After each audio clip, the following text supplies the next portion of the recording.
Howdy ho! Welcome back to the Regretful Parents exclusive only to YouTube, where we read Regretful Parents posts and react as two child-free people. Today, we're going to read something that blows my mind. What's your name? I'm still discovering that. But I think today I'll go by Erica. And I'm Kristen. Oh, nice to meet you, Kristen. Nice to meet you for the 100 billionth time. I've only known you literally more than half of my life. Well, today we are going to read a post from the Regretful Parents subreddit with the headline, "Literally no one tells you that parenting actually sucks." Hello. Love it. We're here. We've been telling you. What do you think this fucking page is for? What do you think this fucking podcast is?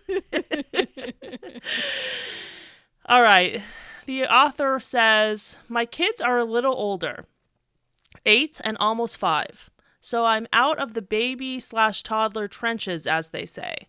However, no one, and I mean absolutely no one, prepares you for how parenting actually sucks. And let me tell you, I have husband of the year. He is the absolute best person and dad on the planet. He loves being a dad, loves being a partner. We are literal best friends. I also have family around to help, and I still think this shit sucks." It's crazy. I'll just say first that it's crazy to me when people say stuff like this, because I'm like, this just tells me you've never been around a child. Like, for any meaningful period of time. I'm curious to hear more of the minutia. Does she get into it? Yeah. What does she hate? Speaking of which, she says, "Waking up at dawn every day." Oof, Hold on, let me say that again. Let me say that again. "Waking up at dawn every day, and on the days, they do sleep in, I can't get out of bed to enjoy a hot cup of coffee because if they hear me in the hallway, they'll jump out of bed like lightning." What do they want? What do little kids want that early from their mom? Attention. That's the thing. Kids want attention all the time. They just want attention. Yeah, that's true. She says, "I'm so tired of watching Spider-Man. I'm tired of being the snack bitch." Ooh, snack bitch. Snack I'm bitch my only is snack great. bitch in my house, you know? Yeah, I'm the snack bitch. Yeah, I'm the snack bitch too. For me. Yeah. Of making meals they won't eat, which after being with my niece for a couple days, this would fucking piss me off. And I was a picky eater. But Me watching too. kids, I'm like, come on. You ordered that for yourself. You said 5 minutes ago that you wanted it, and now you're saying you don't want it? Yeah. Come on. I don't know how parents do it. I would lose my mind. I don't either. And that's the thing is, like, I feel like kids these days don't fear their parents. Yeah. Did you feel like you feared your parents growing up? Like, if my parents were like, "You have to eat this," I'd be like, "Okay." Or, "You have to sit down. You have to go to your room." I'd be like, "Yeah." I definitely had fear. Yeah, I definitely had fear. With food, I was just so picky that I think my parents gave up at a certain point. Really? You know? Okay. That's the interesting about parenting. It's like there's no guidebook. There's no rule book you have to follow. Like, you can do whatever the fuck you want to these kids. You could say you have to eat this meal or you're not getting anything else. Or you could say, fuck it, we're going to McDonald's. Or you could say, like, make your own meal. Bitch. Like there's so much shit you could do. And it's like, how are these kids expected to, like, grow up okay when we have rule books and guidelines for literally everything else in life? It doesn't make sense. And I think that's what's confusing to me is, like, I feel like we should have some kind of structure because we're trying to build a society here. Like, these kids need to grow up and be functioning members of society. Right. What are you laughing at?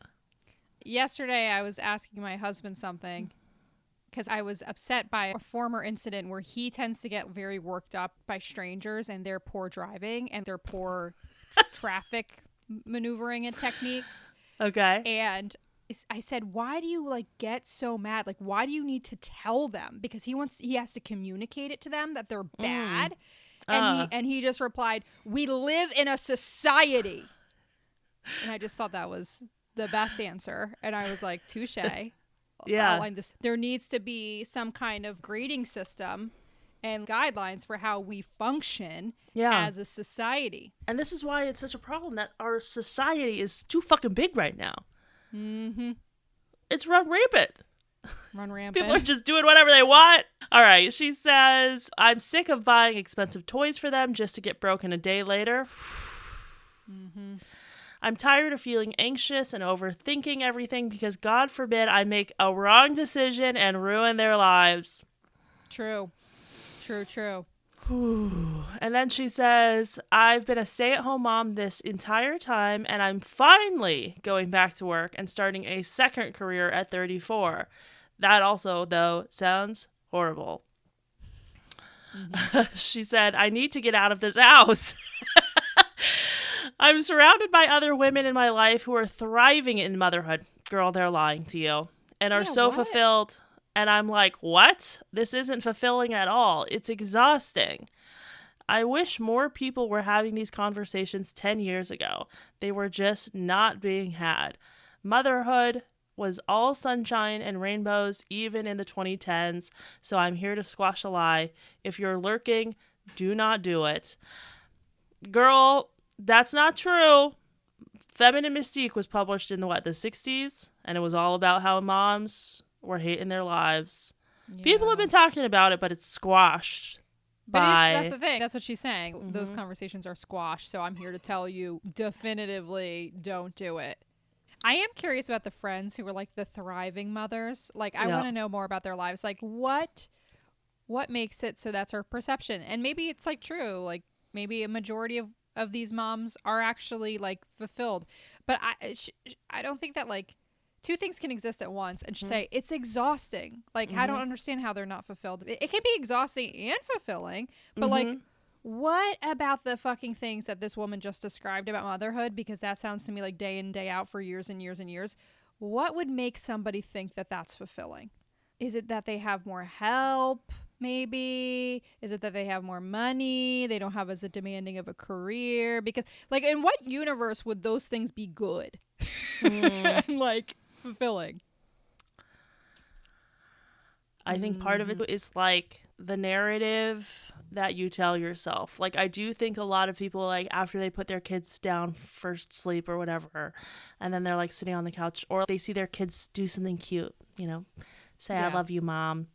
And they're like, it's all worth it. And then you say that to yourself enough that then you're like, it's worth it. It's worth it. It really is like a cult.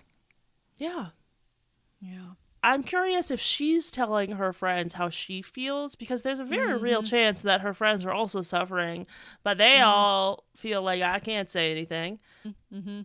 Yeah, I've seen like the other side always like tries to like squash that and justify the pain. But don't you think to an extent it's like when someone dies? Even if you have had someone in your life die, you still don't really know what the right thing is to say to the other person. And I think to an extent, people don't want to like sit with the uncomfortable feeling. And so they just say whatever the first cliche is, platitude, out of their brain so that they can just move past the uncomfortable moment. Yeah. Instead of engaging with it. Yeah, I think you're right. I think that's a good point. It's definitely more uncomfortable to engage with it, especially if you don't relate to it. But I'm curious how many people relate, but they're just too scared to admit it. Yeah, they don't want to open up that box. Because they like lying to themselves. It's a cult. I mean, imagine if you were in that position. It's like, it's not even that you want to lie to yourself. It's like the alternative is living in perpetual rage. Yeah. You know what I mean? Like being like, why did I do this? Every day is miserable. Yeah. It's way better to just be Delulu and be like, totally. I'm suffering, but it's worth it. It's kind of like people who believe in Christianity, you know? They're like, this is, you know, life is suffering, but at the end there's eternal good because I'm a good person. Exactly. It's exactly like that. Yeah. I just have to wait for my reward to come in. Right. Instead of just having a fucking reward right now. Yeah. Another person said, I could have written this, especially the part about other women thriving in motherhood and loving it so much. I just don't understand how that is their experience.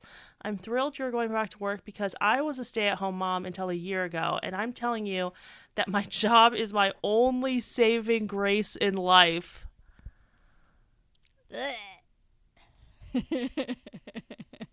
That hurts me on a spiritual level.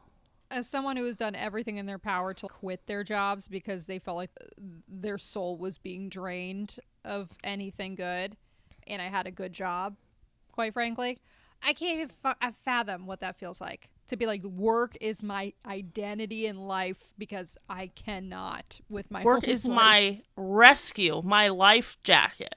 My savior. Yeah. Your Gross. fucking job that's profiting off of you. Mm-hmm. That's your safe space. She said, going back to work was a game changer for me, and it's my only escape from the soul-draining insanity of parenthood. You are so valid for feeling all of this, and I have no advice, but I truly understand your POV. Maybe if their job was like, What are you gonna say?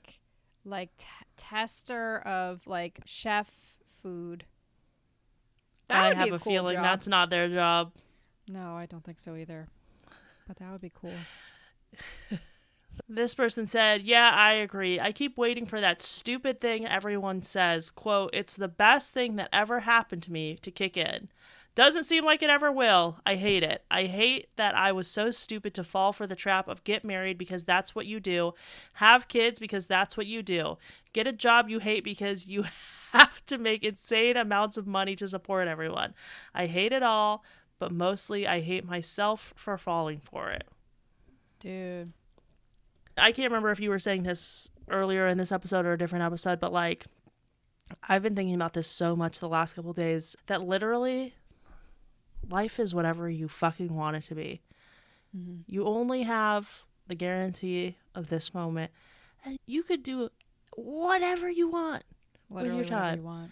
Mm-hmm. Anything. Literally anything. Except commit crimes. Yeah. We're just told this lie of like, this is what your life cycle is supposed to look like. And we just go, okay, and just do it. Why? Because that's what we've been trained to do. That's what we've been told to do. Everywhere, from all angles. Your family, your friends, media. Like, there's never another path. It's crazy. The thing about having a kid that sucks is once you have the kid, there's no going back. It's a literal trap. Yep. No take backs. These people have been baby trapped from the government. High five to us. I think that's going to edit together really well. It's going to look really good on YouTube. This has been great. If you like this, there is more of this kind of content. You can find it wherever you listen to podcasts. Look up Dinky and find us on social media, wherever you get social media, at Dinky Pod. Love ya. Love ya. Have a good day. Make good choices. Do whatever you want. But don't have kids. But don't have kids. Bye.